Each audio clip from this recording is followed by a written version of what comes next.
When you look at some of the best known brands in the world, you don't need reminding about what they are or what they do.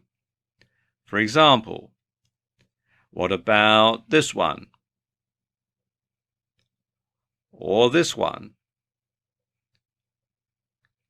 Then there's this one, and their main rivals, this one. And even though, with one exception, none of these brands actually have the name of the company or the product in them, you can tell by looking exactly what the company is and exactly what they make. For example, you can tell just by looking at this collection which company makes running shoes and which company makes computer software.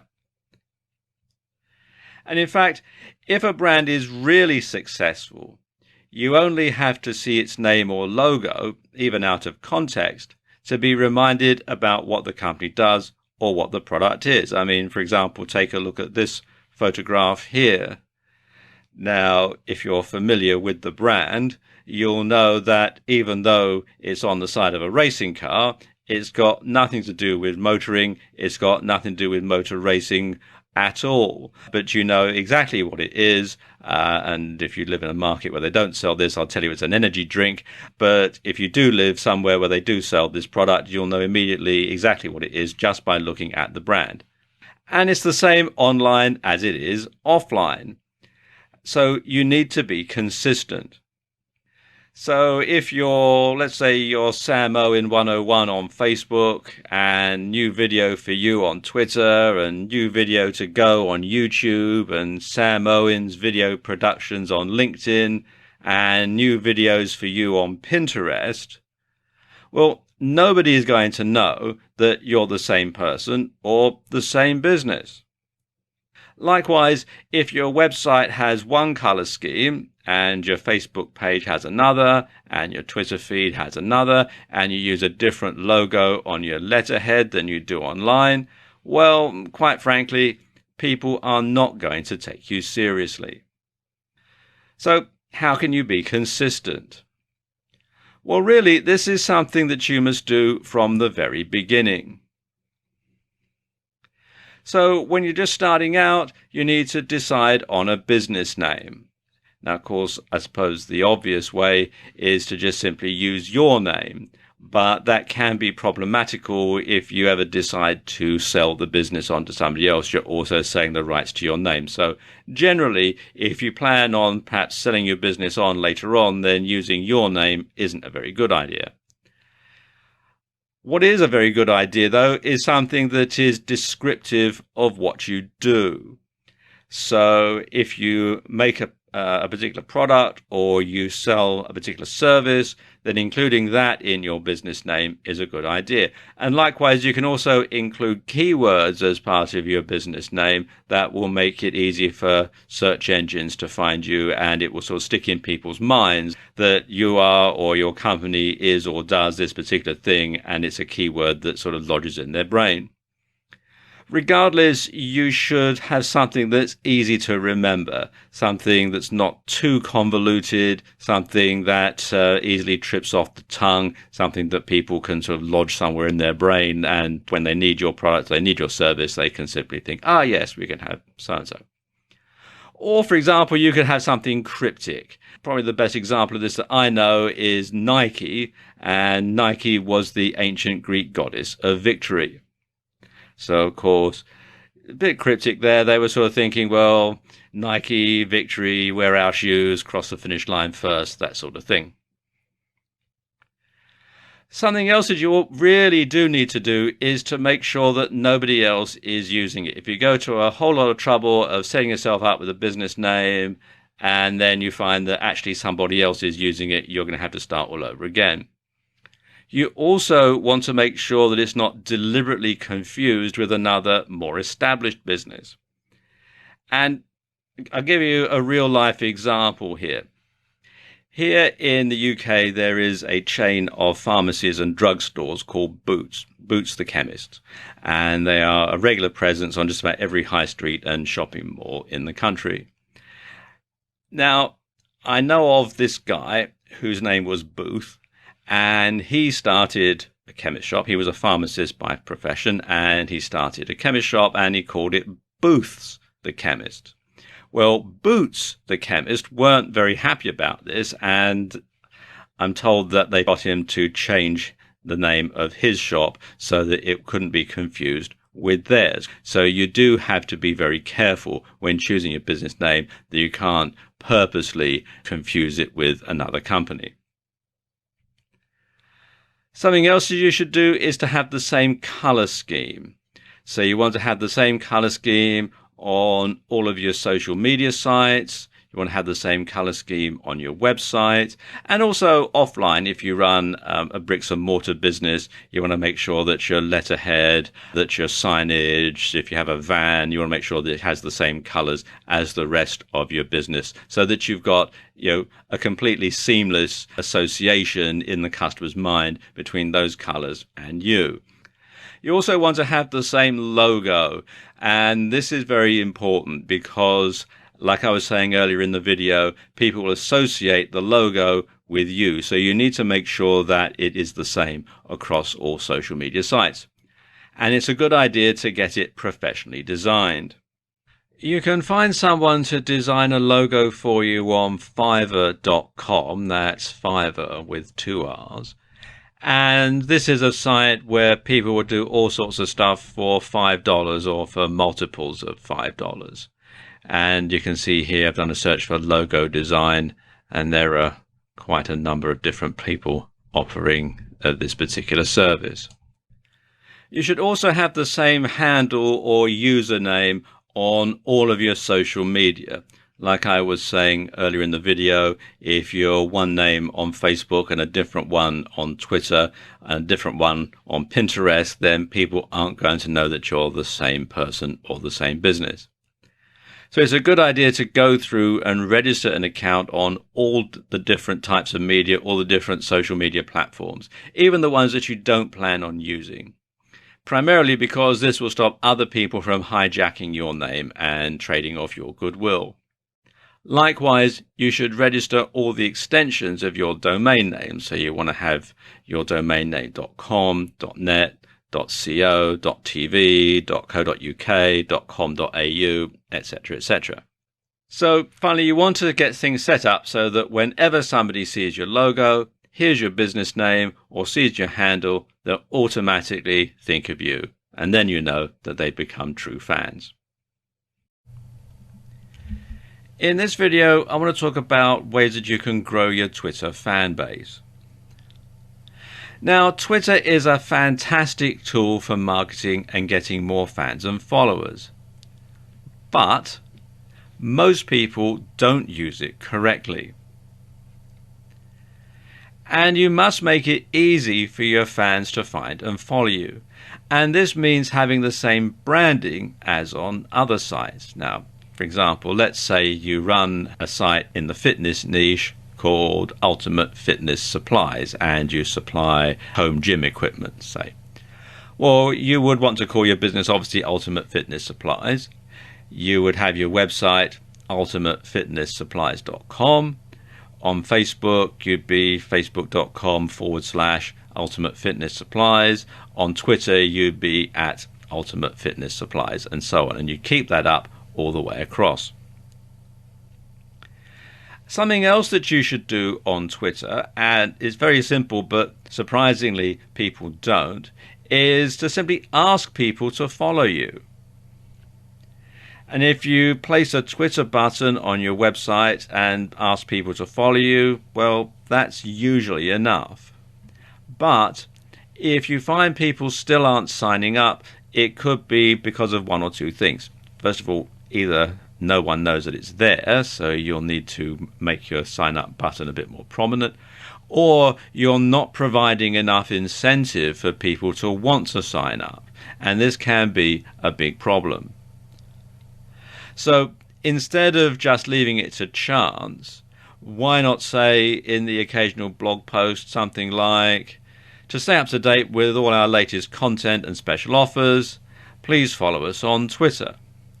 Or for exclusive special offers, follow us on Twitter. And then occasionally perhaps you might tweet a coupon code number to your Twitter fans that they can use to get a discount when they come to check out, if you have a shopping cart site, that sort of thing. So it gives people a really good incentive to follow you on Twitter because there's something in it for them, as well as being able to receive all your latest tweets.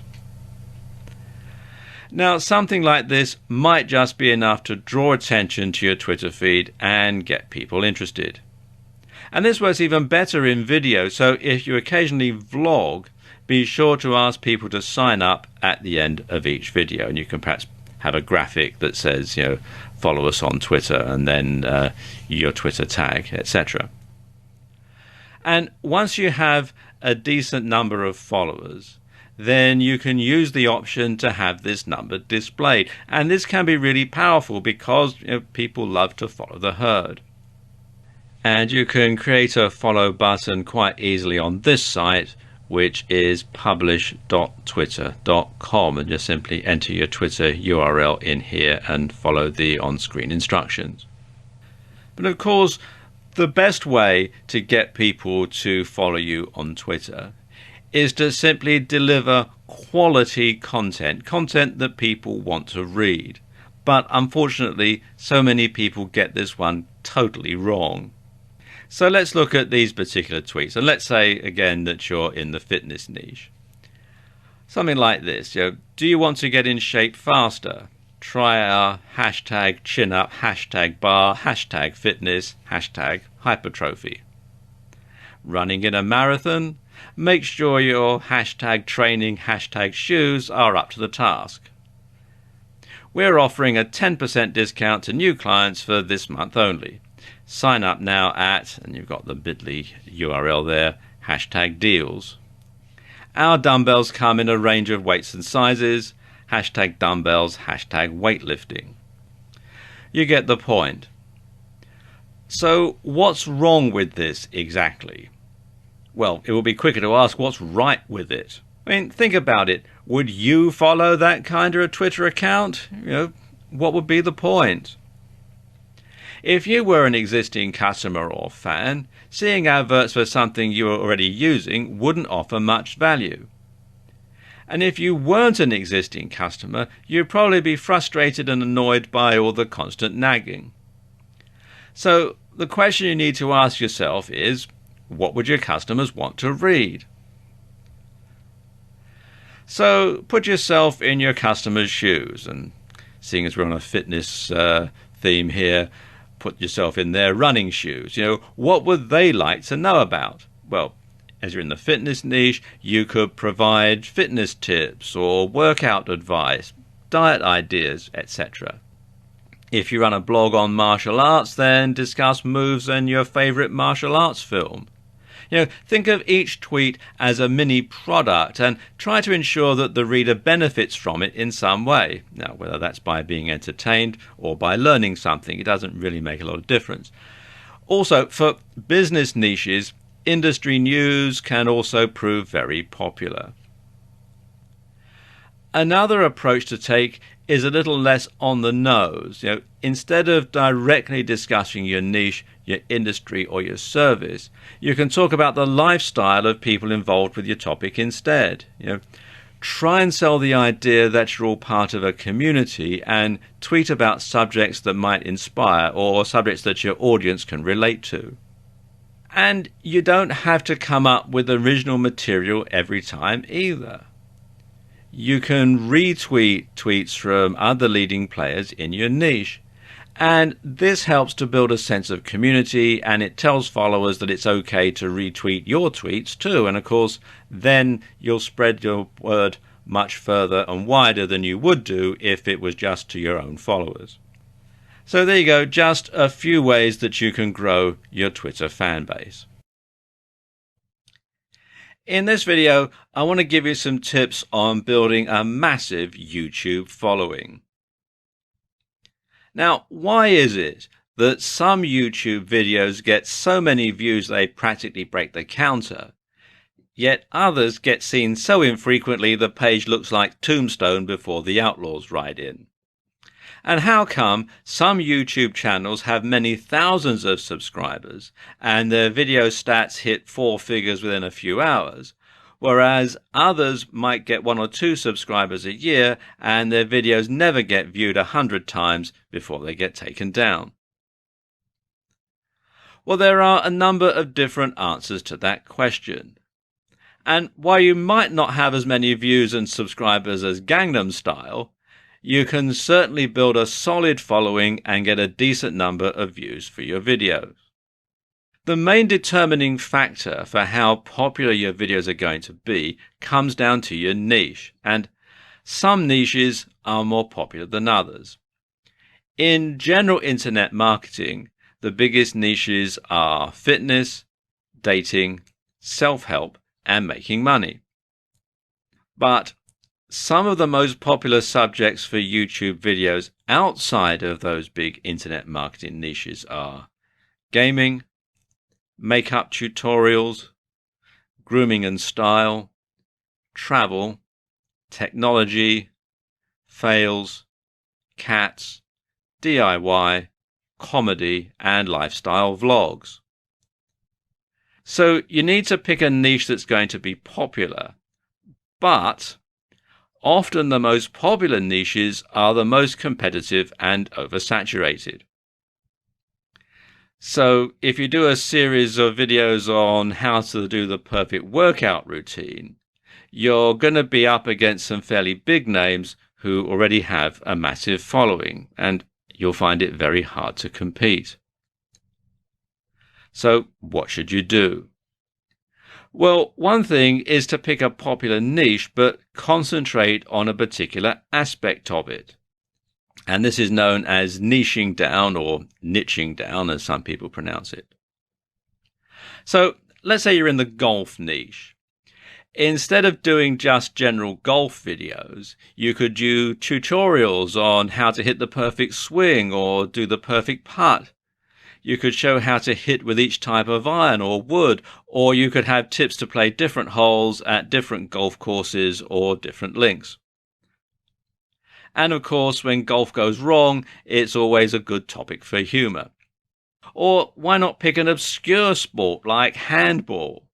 Now, it's not as popular, so it's not as competitive, or at least off the field anyway.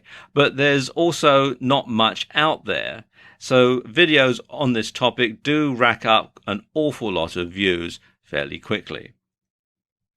But of course, it doesn't matter how good your content is. If you can't get people to your channel, no one's going to see it, so there's not a lot of point. So how can you get a lot of people to your channel quite easily? Well, a keyword-rich description and title will help YouTube to determine what your video is all about. And so when people type in what they're searching for on YouTube, YouTube will go through, they'll use the keywords, and they'll pull yours out, and it'll come up either in the listing or in the suggested videos at the side.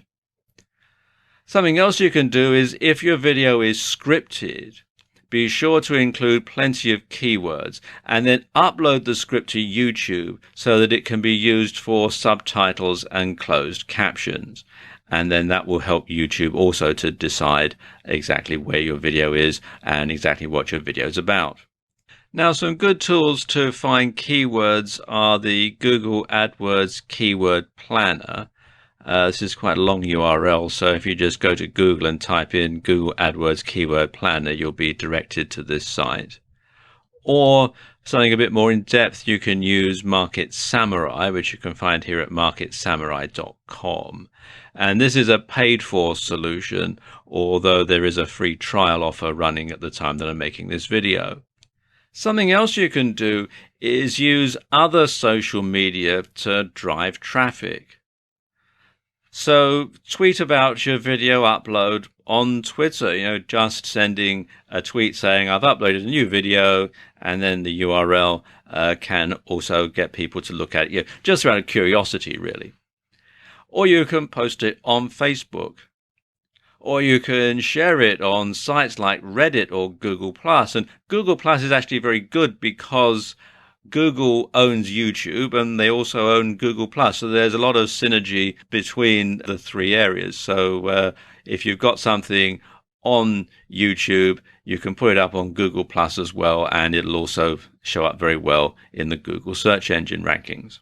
Something else you can do is to embed your YouTube video onto your blog as part of a blog post. And if you have a WordPress blog, this is actually very easy to do. You just simply embed the URL and WordPress takes care of the rest. And you should also make it easy for others to share your video on their sites. To make your YouTube videos easy to share, make sure that all this works properly once you've uploaded your video. You want to make sure that there is a URL or share link that people can access, and that they've got the buttons here that people can share on various other social media sites. Also to make sure that you've got the embed code, like here, to go on an HTML site, and that people can email your URLs.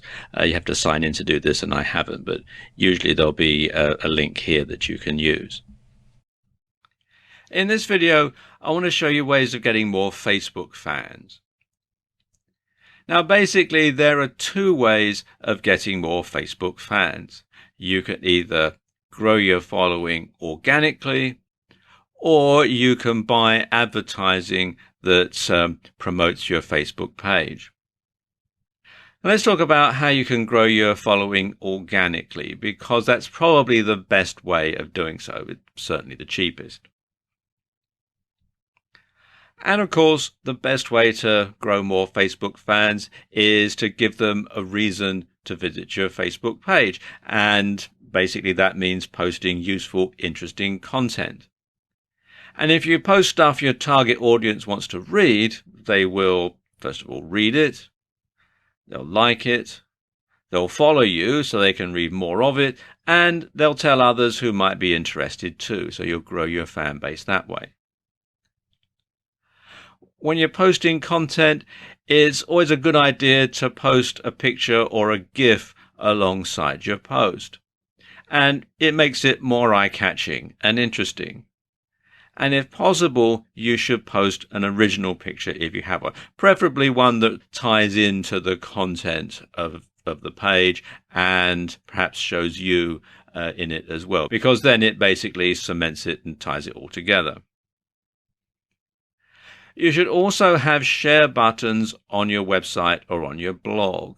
And this can encourage people to like, share, and follow you on Facebook. You should also interact with the comments and respond. Don't just simply post up your Facebook page and then go away and don't come back until you're starting something else. Join in the conversation, be a part of the community, make sure that people know that you're going to interact with them if they post a comment on your Facebook page.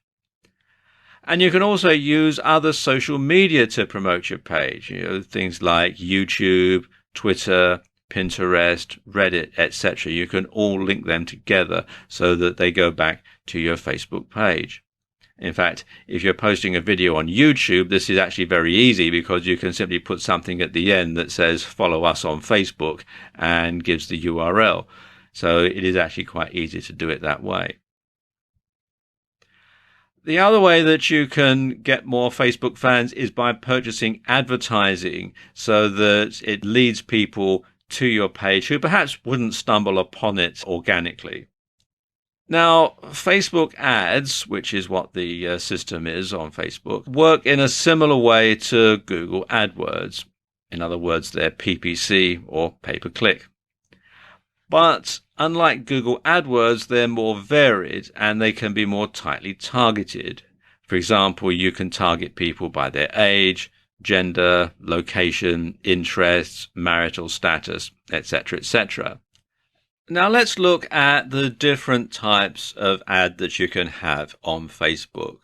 There used to be all sorts of different types, but now they've whittled it down to just a few. And I suppose the most popular one is the promoted post. And the supported placements for that are in the right column, mobile feed, and news feed. And this is a great way of getting a larger audience engaged with an important piece of content or promotion. And for a set budget, you can boost a post which will increase its visibility in the feed of people who like your page as well as their friends. So again, it's going to get them right in front of the post that you want them to read.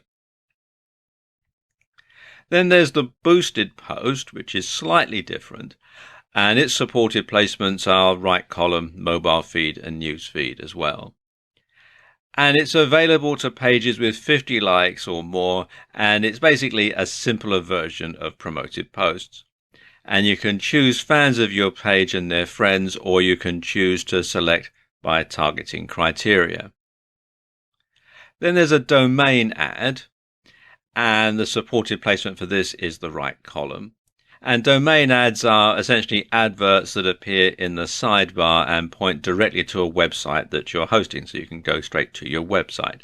And these are perhaps the simplest form of ads and are composed of a simple heading and a block of text. And it's a bit like Google AdSense, if you're familiar with that type of advertising, AdWords, AdSense. Then there's the multi-product. And this is placed in the newsfeed and the mobile newsfeed. And multi-product ads, as you would expect, display multiple items on a slideshow type display that lets users browse and shop right from Facebook. And this is incredibly powerful for e-commerce stores, and it means you're really only posting one ad to promote a whole range of products. Then there's the page like, and this supported placements for this one is the right column, newsfeed, and mobile newsfeed. And this is an advert for your Facebook page, essentially. And with these, you're trying to increase your number of likes so that you can generate a bigger audience to market to. Then there are video ads, and the supported placements are the right column, newsfeed, and mobile newsfeed. And video ads let you showcase a video. And these are good for getting likes, and they're powerful for video marketing. Then there are app ads, and the supported placements are the right column and the news feed. And if you have built a branded app for Facebook, then this is how you can promote it and encourage downloads. Then there's an event ad. Now, these are in the right column, newsfeed, and mobile newsfeed. And they, as the name would imply, allow you to advertise events. And this can be useful for increasing interest for a company launch event, for instance, or a conference, or if you've got a bricks and mortar store and you're running a special event or a promotion, then you can use this to tell people about it. And finally, there's an offer. And the supported placements are the right column, newsfeed, and mobile newsfeed. And an offer advert is useful for companies who want to market a special offer. And anyone who clicks on your ad will be emailed a code that they can use in order to redeem your special offer. And this is great for encouraging sales. And all of these different ways will help you to build your fan base, because even if it's something like an offer ad, people are going to know about your Facebook page, and you can encourage them to like you and follow you and so on. So this is just a few ways that you can build your Facebook following, build your Facebook fan base. Instagram and Pinterest are often overlooked by marketers, which is a big mistake, because you can actually generate a lot of traffic and sales from these particular two types of social media. Now, for the uninitiated, I better explain that Instagram and Pinterest are picture-based media. And they cater mostly for a female audience and are generally reached via smartphones. So let's look at each of these in a bit more detail. First of all, Instagram. Now, Instagram is an app that's growing in popularity. It has over 300 million users, and it's adding more every day. Now, at its most basic, Instagram is an image sharing app, and a fairly low quality one at that. But that's not to say it can't form a key part of your social media strategy. In fact, some really big companies are using Instagram to get their message across. Companies like Sharpie, Starbucks, and Target, to name but a few. And sports teams like the LA Clippers basketball team are heavy Instagram users too. And there are two good uses that you can put Instagram to. One is influencer marketing, and the other is local marketing. Influencer marketing means you find someone who already has a large following on Instagram and has established themselves as an authority. And these people will have the ability to sway the opinions of a large group of followers, which of course is where you eventually want to be. So instead of spending months or years trying to reach this point, why not piggyback on the success of someone who's already got there? Or to put it another way, why not see if you can't get someone to post on your behalf to their audience? Of course, there needs to be something in it for them, and this could mean that you pay them, you promote them on another social media in exchange for them promoting you, something like an ad swap, but on social media rather than email. Or you could just try targeting influential members of the public and hope that they'll like your brand enough to do it for free, although that doesn't happen very often, if I'm honest. Likewise, when you've built up a large Instagram following, you can offer to post for other people in your niche in return for them posting for you in another media, so you can spread your net a bit wider.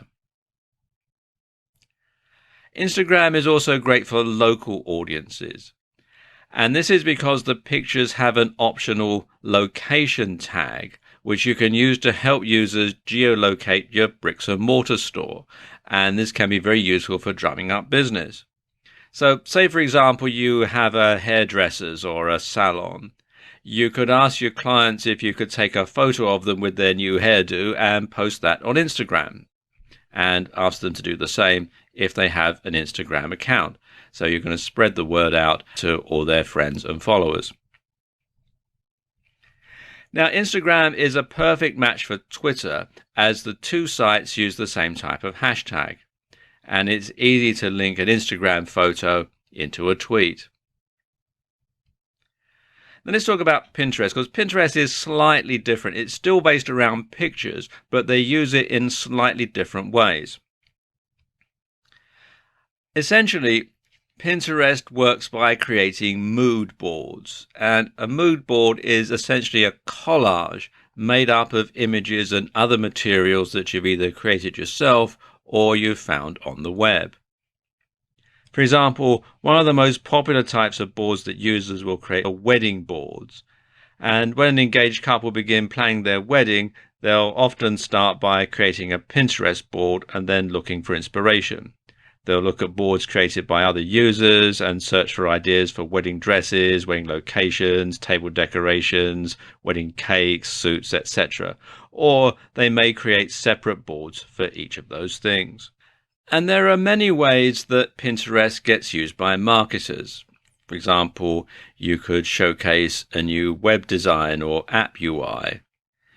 You could have ideas for interior design. You can put together inspirational images to get people to keep fit if you're in the fitness niche. You could have things like moves or goal physiques, etc. You can keep customers updated with your brand in a more visual way. You could perhaps, if you have a clothing site, you could have fashion and outfit ideas. If you're a tattoo artist, you could showcase tattoo ideas and much more. Now, beyond the basic features, there are also some more advanced options and tools on Pinterest that are going to be especially useful for marketers. And one of them is rich pins. Now, rich pins, as it says here on the page, are pins that include extra information right on the pin itself. And there are 6 types of rich pins. There's app, movie, recipe, article, product, and place. And if you come here to this page, business.pinterest.com/en/rich-pins, you can see it explains all about them, and you can click the links to get more information in detail on all of them. Finally, Pinterest also provides a large amount of analytics data. Now, to get this, you'll need to convert your personal account to a business account, and at the same time, you'll need to verify your account. From there, you'll be able to see what pins are getting pinned from your website or your blog. This in turn lets you see which content is really performing well and engaging your audience. And there are other advantages of making this switch too. Can you promote your blog or business with a personal account? Well, of course you can, to an extent, but there are some considerable advantages of making the switch. To start with, Pinterest actually requires you to make your Pinterest account a business one if you intend on using it for profit. A brand new feature of Pinterest is Pinterest Ads. And as the name would suggest, it enables you to actually buy advertising on the Pinterest platform. And this is brand new, so not very many marketers are using it at the moment. And you can find out more at ads.pinterest.com. So there you go, just some ways that you can use Instagram and Pinterest in your marketing mix. LinkedIn is a much smaller social network than the likes of, say, Facebook. But that's its strength. You see, LinkedIn is exclusively for businesses and business people. Here are a few stats. 1 out of every 3 professionals is on LinkedIn. LinkedIn is the world's largest professional network and gives you access to the largest group of influential and successful individuals anywhere. As of 2015, the last year of which statistics are available, LinkedIn had 364 million members. And LinkedIn continues to grow rapidly. At the same time the previous year, the site had 296 million members. LinkedIn has members in over 200 different countries, and it's one of the oldest social networks, having been formed in December 2002. So even if you're not in a business niche per se, it still makes sense to be on LinkedIn. And you can target business people for leisure niches and big ticket items, and you can network with other marketers. And that's LinkedIn's biggest strength. It's a network. It's a tool for self-promotion, giving you access to a gigantic network of contacts operating within your field, and it gives you the means to reach them, to work with them, and to be seen by them. Now, when it comes to marketing, you can use LinkedIn to increase awareness, to build brand loyalty, to create a more professional impression for your brand and for your services or your products, to promote a website and gain SEO or social media marketing benefits, to find potential clients and customers, and to build leads and keep in contact with them. So when it comes to creating your LinkedIn strategy, well, the best place to start is actually the beginning. So if you haven't done so, come over to linkedin.com and sign up. And the first thing that you'll need to do is create a profile. And there are 2 types of profile that you can create on LinkedIn. The first is your own professional profile, which would be a profile for you specifically. And the second is the profile that you'll create for your business, which is where you'll promote your brand instead of yourself. Now, to begin with, you'll want to start your personal profile on LinkedIn. And what this is going to do basically is act as a springboard for your other activities. And so the idea is to sell yourself and make yourself look professional and accomplished while you're doing so. Now, I won't go through the entire procedure here as it's pretty straightforward. Nevertheless, it's best to write everything out ahead of time on your word processor so that it reads well and it places you in the best possible light. Now, your profile is basically your CV or resume online, so you need to be consistent and make sure that what you say stacks up. Bear in mind that people will look elsewhere online to verify what you put here, and any contradictions with information that can be found elsewhere will destroy your credibility in an instant. Once you've made your LinkedIn profile, the next thing you'll want to add is your company page. And this is basically like a profile, except you'll be writing about your business rather than about yourself personally. And this means you should write in a manner that sounds a little more detached and professional, and you should focus on the value proposition. How do people stand to gain from using your products or services, as well as things like the mission statement and goals. Now, they do rather hide how you set up a company page. So if you come to linkedin.com/company/ad/show, then you fill in your company name, your email address, you check the box here that says I verify I'm an official representative, and then click continue. Now, your email address at the company must be at the company domain. So if you try and enter a Gmail address in here, for example, you'll get rejected. Now, there are two main ways you can reach an audience on LinkedIn for free: influencer marketing and content marketing. You can also buy paid advertising, but I'm not going to cover that in this video.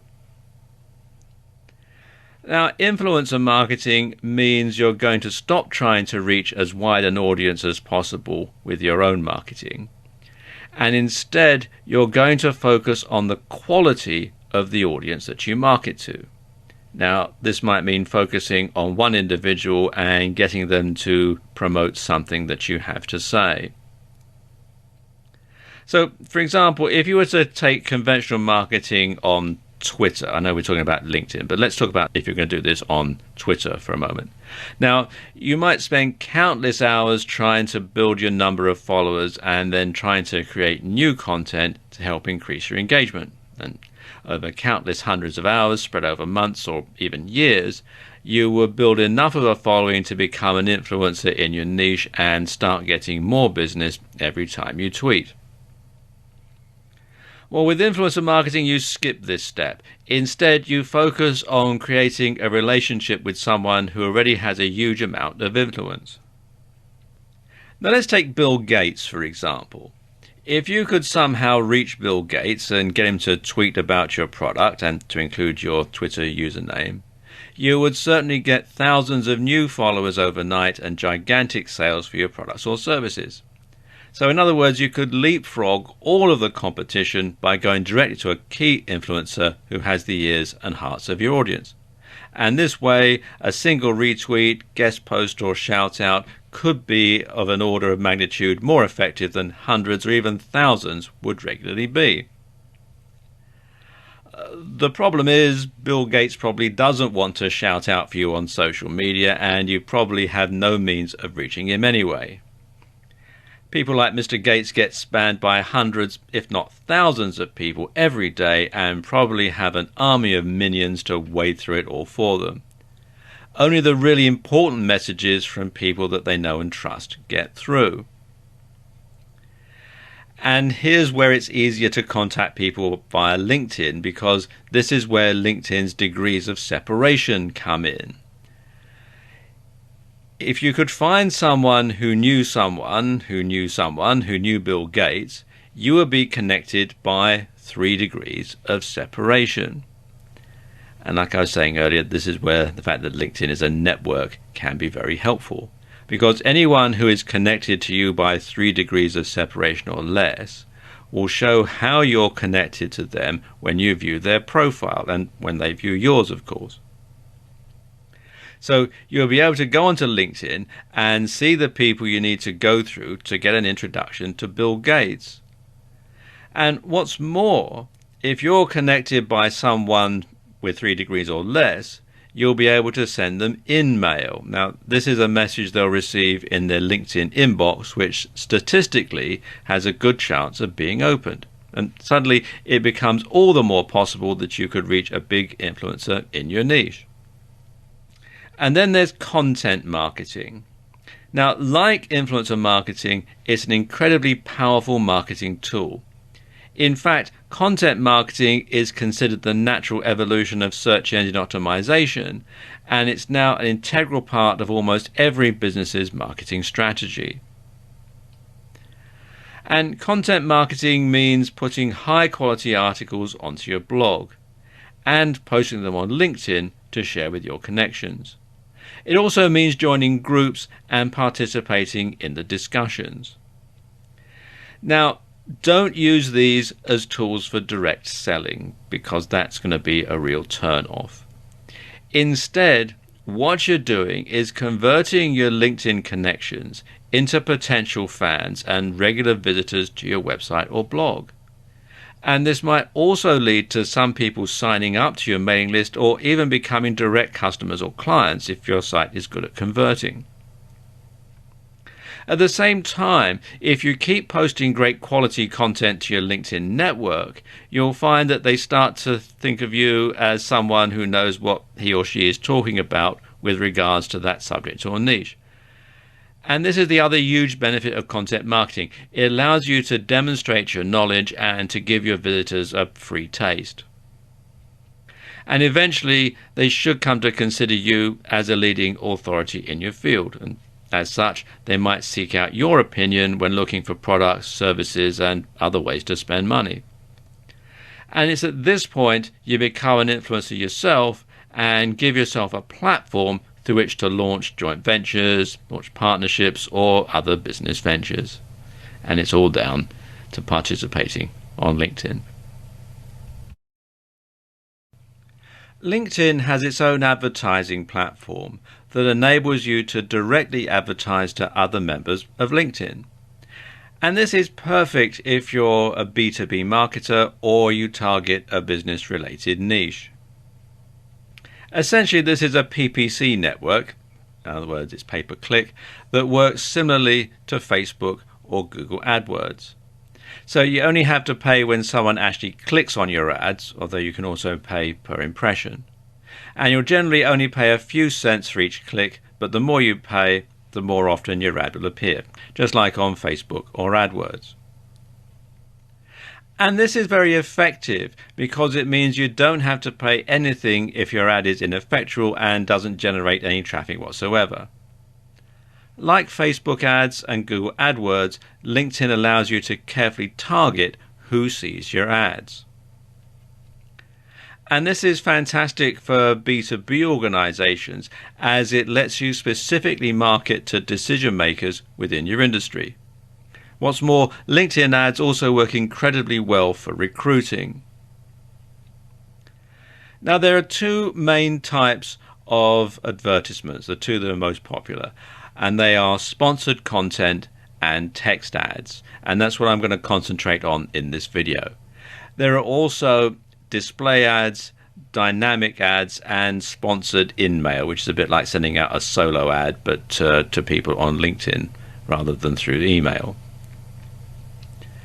Now, sponsored content does exactly what it says on the tin. You basically pay to get your article or post in front of the sort of people you want to read it. Now, when you're doing this, you should make this article direct and not too wordy, because lots of people access LinkedIn on smartphones. And you should include a call to action at the end. Now, don't make it a blatant sales pitch, though, or you'll just put people off reading it. Consider it a free taster for your product or service. Now, text ads are similar to the sort of ads that you see as Google AdSense. And these appear at either the top or in the sidebar of LinkedIn pages.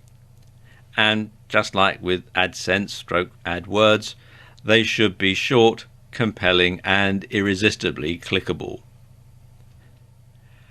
But the best thing about LinkedIn's ads program is it's really super targeted. And the platform lets you drill down and target audiences based on location, gender, age, LinkedIn groups they're members of, skills they've listed, schools they attended, or colleges and universities they graduated from, and much more.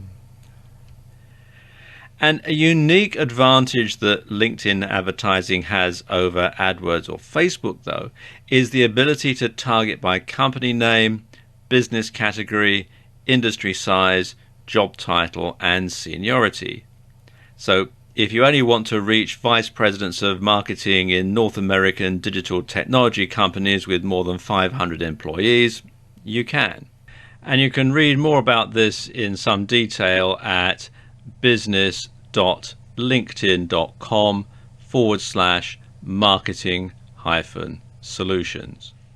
Now, the exposure you'll get from LinkedIn ads is not as great as you get from Facebook or AdWords, but for the right business model, it's definitely worth considering. In some ways, the slightly less popular nature of this platform can work in your favor, as there'll be less competition. One of the most phenomenal growth areas in recent years has been in the area of sharing photos and short clips as a tool for social communication. It's a great way to build an audience for your website or blog, and a fantastic way to show off your product or service to people. As more and more people get smartphones, and most of the platforms we're going to cover in this video are smartphone based, this can only get bigger. The main platforms that we're going to cover in this video are Snap, which was formerly known as Snapchat, Vine, and Periscope. Now let's take a look at Snap. This used to be called Snapchat, but it recently changed its name and it's going into hardware as well as software. Now, Snap works with a very specific media for communicating with users. And there are a couple of differences that make this platform unique and one of the most interesting social media platforms in use today. Like using photos and videos to communicate with other people. While Twitter and Facebook and most social media platforms mainly communicate with text, the only text you'll find here is the captions on pictures and videos. Another difference is that when you post your pictures and videos, they'll generally last for only 1 to 10 seconds, although you can post stories that can last up to 24 hours. Then they vanish like a ghost, hence the logo. And it's better to use stories more than snaps to advertise your products or services, because obviously they stay around for longer. So think of a story like a viral video. If you make it overly promotional, well, quite frankly, it's just not going to work. So you want something clever, something that no one has ever seen, and something that evokes emotion. And this will make people want to share the story with their friends, and it'll give you the exposure that you're looking for. Creating good stories will also make people want to follow you. So every time you create a story, keep in mind that you're both trying to get people to follow you and you're trying to get your product or service out there. If you want to get a good idea as to how stories work and which ones are most popular, check out some of the Snapchat stories, and they still use the old name at the moment, on BuzzFeed.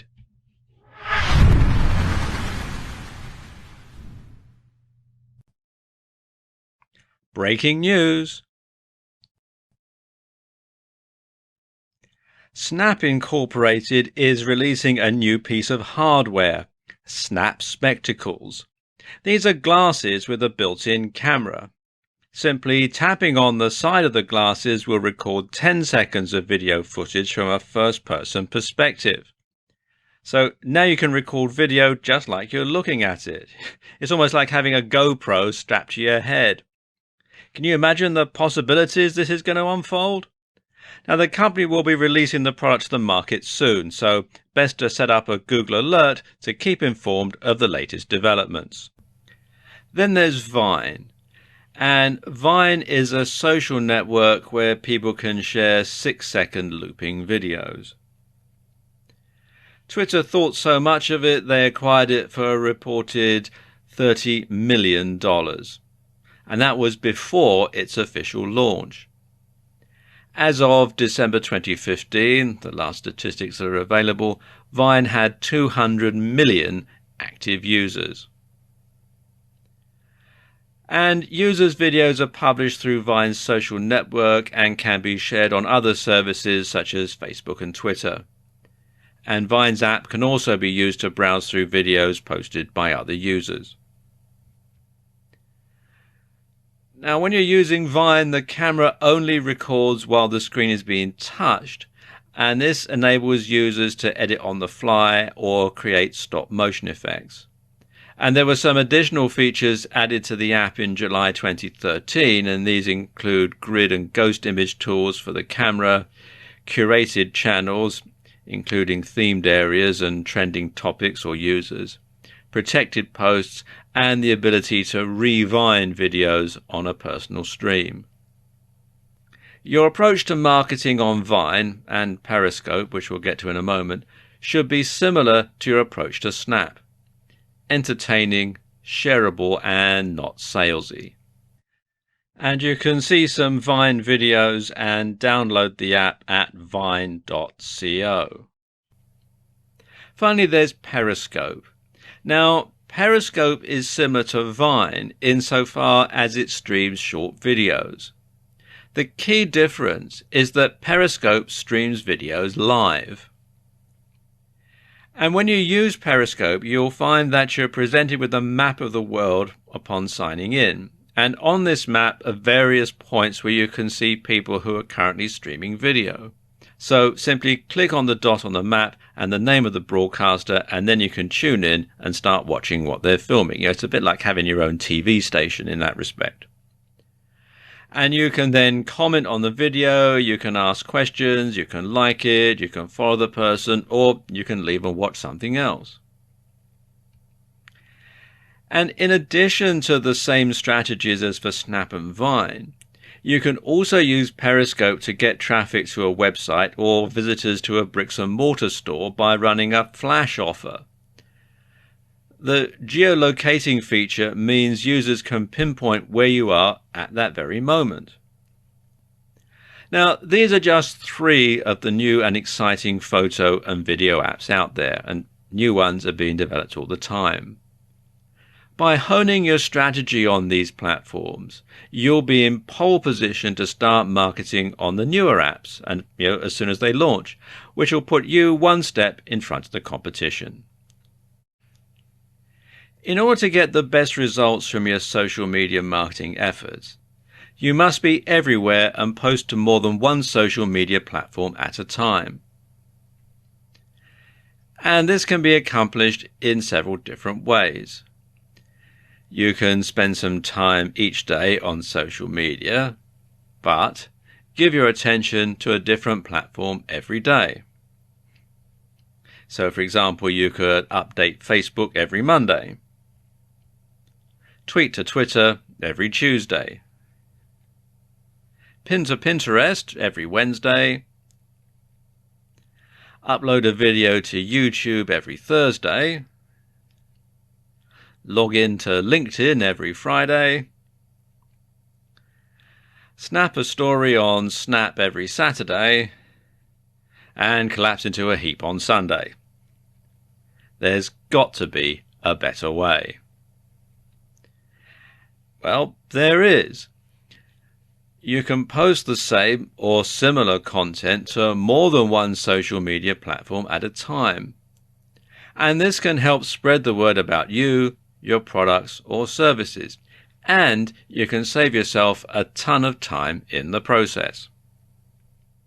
For example, you could download videos from Vine or Periscope, edit them together, and then upload the result to YouTube. Not only will you be able to get more subscribers and views to your YouTube channel, but you'll also be able to reach an audience that doesn't own a smartphone and therefore wouldn't have seen them on those other platforms. Downloading these videos is easier than you think. Just go to Vine Video Download, which is www.vinevideodownload.com, or Scope Down, which is www.downloadperiscopevideos.com, and follow the on-screen instructions. It's all really quite straightforward. When you post an article on your blog, rewrite it slightly and upload it to your Facebook page and to LinkedIn. You'll need to rewrite it so you don't get hit with a duplicate content slap on Google.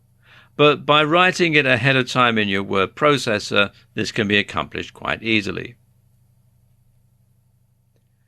Twitter and Instagram have similar hashtags, so when you post a new picture to Instagram, tweet about it on Twitter. You can also pin the picture onto your Pinterest board. 3 social media sites covered in just a few minutes. You can also post your latest tweets on Facebook, or use them as a comment in a LinkedIn group, although of course you must make sure that it's relevant. By doing it this way, you can save time and effort and spread the word about you, your products or services much wider and much quicker. Your blog should be the hub of your social media strategy. I'll explain why in this video. There are a number of reasons why you should do this. First and foremost, everyone should be able to access your blog regardless of what operating system they're using and regardless of whether they're using a PC, a tablet, an iPhone or an Android device. Everybody should be able to get to your blog page regardless. So once you've got people to your blog, you can then point them in the direction of your various social media platforms.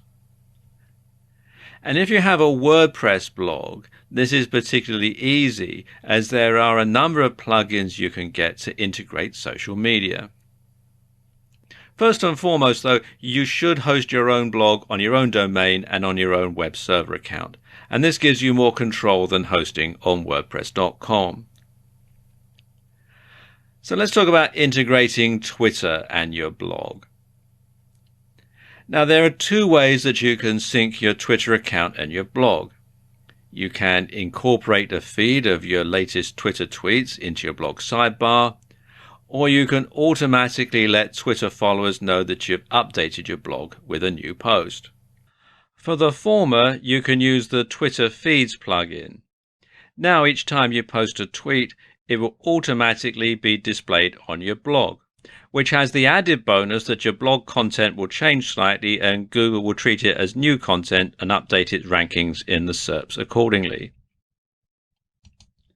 For the latter, you can use the WP to Twitter plugin, which will send a tweet to your followers to let them know that you've just made a new blog post. And both of these plugins can be installed from within the WordPress dashboard, and they're both free. And the same goes for Facebook. With the Facebook Auto Publish plugin, you can publish posts automatically from your blog to Facebook. You can publish your post to Facebook as a simple text message, a text message with an image, or as an attached link to your blog. And the plugin supports filtering posts based on custom post types as well as categories. And again, this can be installed from within the WordPress dashboard. Embedding a YouTube video into your blog is easy. To embed a YouTube video into your WordPress blog is very easy. All you do is copy and paste the URL into your blog post and WordPress will work out the embed code for you. So you don't need to do any coding or anything like that. Just copy and paste the URL and the WordPress software will take care of the rest. And don't forget, you can simply insert pictures that you've uploaded to Instagram or Pinterest into WordPress very easily.